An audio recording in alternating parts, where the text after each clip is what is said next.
Hello friends, कैसे हो आप सब। आज का हमारा टॉपिक है pricing and output under different form की एमसीक्यू क्वेश्चन। चलो शुरू करते हैं। पहला क्वेश्चन क्या है हमारा, the imperfect competition was introduce by. Imperfect competition सबसे पहले किसने इंट्रोड्यूस किया था, तो इसमें आ जाएगा हमारा Chamberlin. Option B is the right answer. आगे नेक्स्ट क्वेश्चन है, the freedom of entry and exit of forms in ensure. तो इसमें क्या आ जाएगा कि फ्रीडम होती है फर्म्स की एंट्री की एंड एग्जिट की। तो ये कैसे पॉसिबल है, तो ये जब super normal profit are wipe away, loss making firms leave the industry, all firm make normal profit only. तो ताकि सारी फर्म्स को नॉर्मल प्रॉफिट मिले, इसलिए फ्रीडम होती है फर्म्स की एंट्री की एंड एग्जिट की। तो option C is the right answer. Efficient allocation of resources is achieved under. Efficient of resources कब अचीव कर सकते हैं, किसके अंदर होता है efficient allocation, monopoly, perfect competition, oligopoly या मोनोपोलिस्टिक कंपटीशन। तो राइट आंसर आ जाएगा ऑप्शन बी, क्योंकि इसके अंदर फर्म की एंट्री भी होती है और एग्जिट भी होता है, और इसके अंदर लार्ज नंबर ऑफ फर्म्स होती हैं जो एफिशिएंट एलोकेशन ऑफ रिसोर्सेज करती हैं, और इसके अंदर वो प्राइस टेकर होती हैं, प्राइस मेकर नहीं होती। आगे नेक्स्ट है, under perfect competition price of the product. तो इसमें परफेक्ट कंपटीशन में क्या होता है कि जो प्राइस होता है वो किसके इक्वल होता है, वो जैसे ओ एक्स है, ओ एक्स के पहला रहता है इसका ओरिएंटल ए आर और एम आर, ठीक है, इक्वल होता है, और एम सी कर्व जो कट करता है नीचे से कट करेगा वहाँ पे इक्विलिब्रियम होता है, ठीक है। तो इसके अंदर क्या कहते हैं, can we control within certain limit, ठीक है, कैन वी कंट्रोल या कैन नॉट बी कंट्रोल। तो इसके अंदर मैंने पहले ही बताया था कि जो परफेक्ट कंपटीशन होता है वो क्या होती है, प्राइस टेकर होती है, ठीक है, दिए हुए प्राइस पर वो जितना चाहे प्रोडक्शन कर सकती है। तो इसमें आ जाएगा can not be controlled. What makes the market structure perfect in addition to the condition require for pure competition. तो ये क्या कहती है कि कौन सी दो चीज़ें ऐड करनी पड़ेंगी हमें परफेक्ट कंपटीशन में कि वो प्योर कंपटीशन बन जाए। तो इसमें कौन सी, perfect knowledge, perfect mobility of factor of production, absence of transportation cost या all of the above। तो इसमें आ जाएगा all of the above। Next है, the excess capacity is the essential feature of the firm in market form of monopoly, oligopoly, monopolistic competition या perfect competition। तो इसमें right answer क्या आ जाएगा हमारा, मोनोप्लास्टिक कंपटीशन में एक्सेस कैपेसिटी होती है और ज़्यादा प्रोडक्शन करने की, ठीक है। इसमें फर्म्स हैं जितना प्रोडक्शन चाहिए उससे प्रोडक्शन क्या करती हैं, उस कैपेसिटी से प्रोडक्शन कम करती हैं। आगे नेक्स्ट है, the industry with few firm is term as.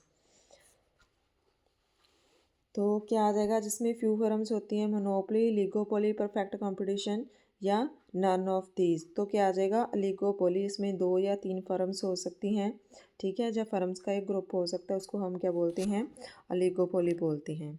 Next question देखते हैं, monopsony is a form of market organization in which there is a, किसके, इसमें क्या होता है, सिंगल सेलर होता है या single buyer, single seller of an input या single buyer of an input. तो इसमें राइट आंसर क्या आ जाएगा हमारा, single buyer of an input.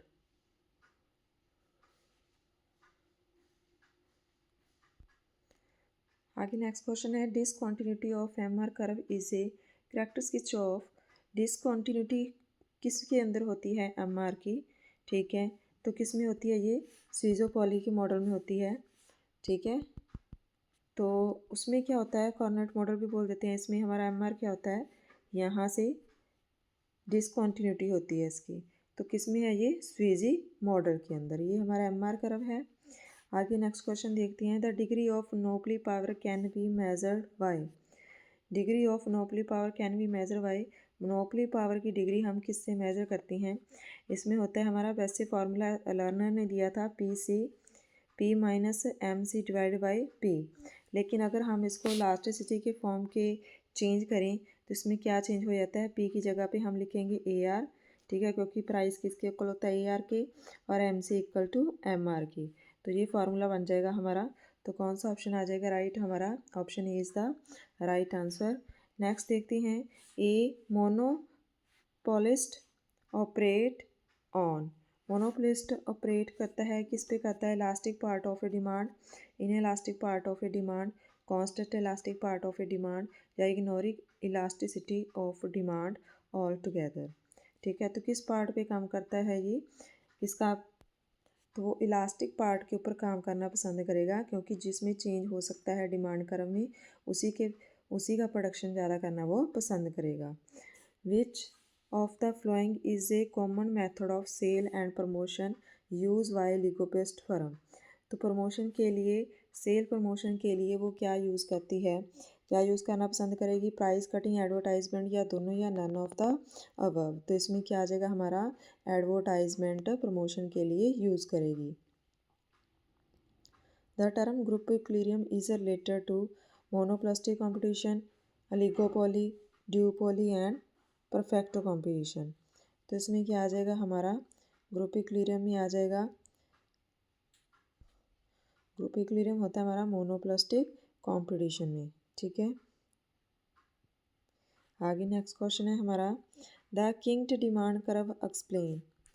King demand curve किस चीज़ को एक्सप्लेन करता है, प्राइस रिजिडिटी होती है, प्राइस फ्लेक्सिबिलिटी होती है, डिमांड रिजिडिटी होती है, या डिमांड फ्लेक्सिबिलिटी होती है। तो इसमें राइट आंसर आ जाएगा हमारा ऑप्शन ए, किसमें प्राइस की रिजिडिटी होती है। इफ़ द, क्योंकि इसमें क्या होता है कि हमारा, जैसे ये MR कर्व है, नीचे वाला पार्ट क्या होता है हमारा, लेस इलास्टिक होता है, ऊपर वाला क्या होता है, ज़्यादा इलास्टिक होता है। अगर ऊपर जाती है कोई फर्म, प्राइस इंक्रीज़ करती है, तो कोई भी फर्म उसको फॉलो नहीं करती, अगर प्राइस कम करती है तो उसको फॉलो करेंगे, इसमें प्राइस रिजिडिटी होती है। If the demand curve confronting an individual firm is perfectly elastic then firm is.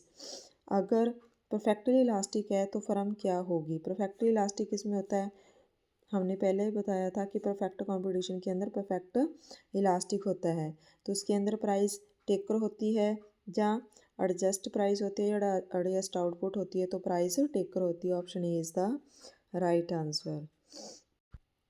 अगे नेक्स्ट है, the upper portion of the king demand curve is relatively more elastic, more elastic, less elastic, या in elastic होता है। तो इसका जो upper portion होता है वो ज़्यादा इलास्टिक होता है। ठीक है, ये अपर पोर्शन है और ये लोअर पोर्शन है, ये वाला कम इलास्टिक होगा और ऊपर वाला क्या होगा, ज़्यादा इलास्टिक होगा। Under perfect competition a firm will be in equilibrium when.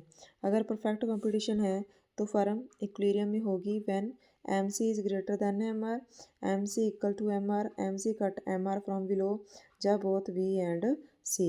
तो इसमें राइट आंसर क्या आ जाएगा हमारा,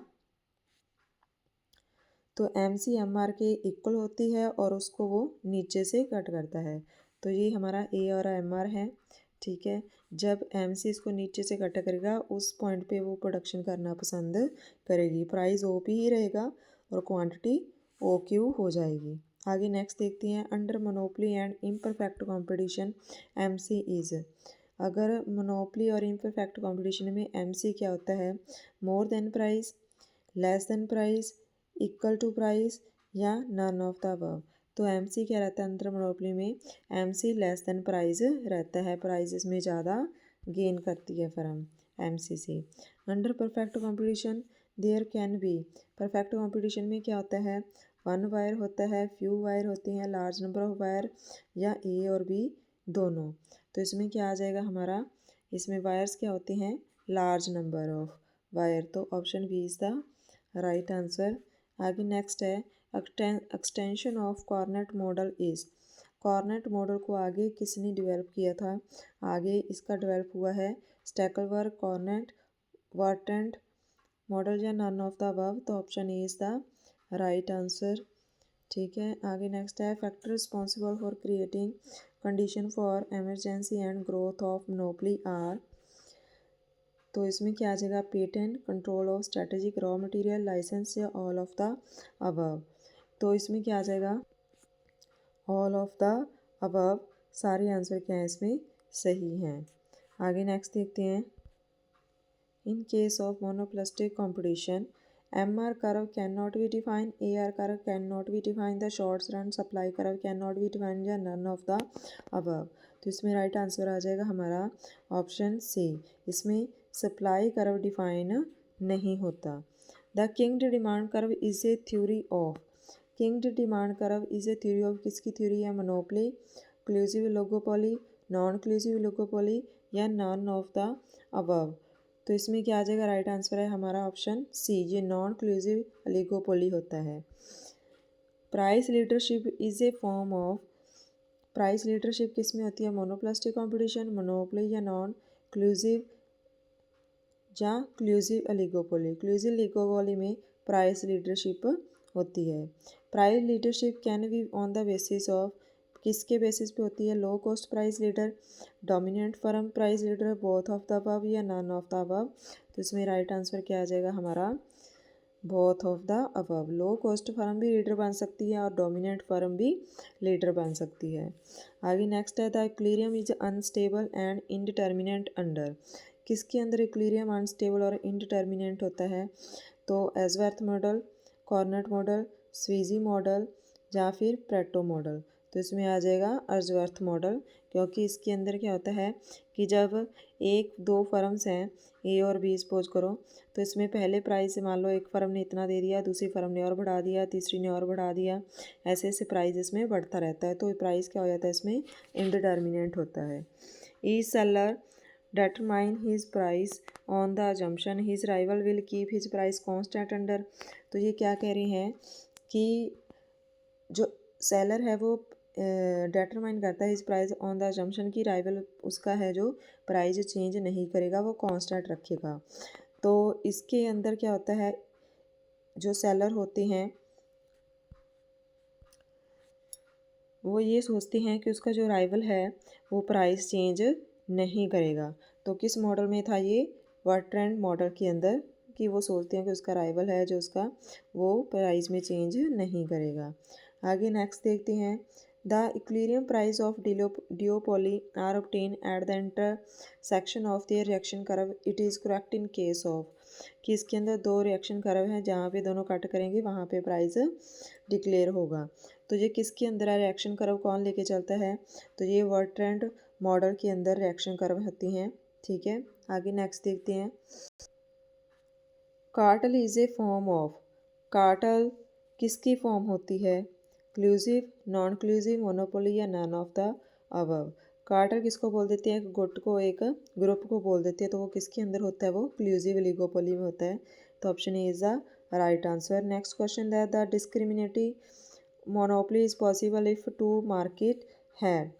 तो डिस्क्रिमिनेशन का पॉसिबल है अगर दो मार्केट में राइजिंग कॉस्ट कर्व है, इक्वल इलास्टिसिटी ऑफ डिमांड है, डिफरेंट इलास्टिसिटी ऑफ डिमांड है, या rising and declining cost curve है।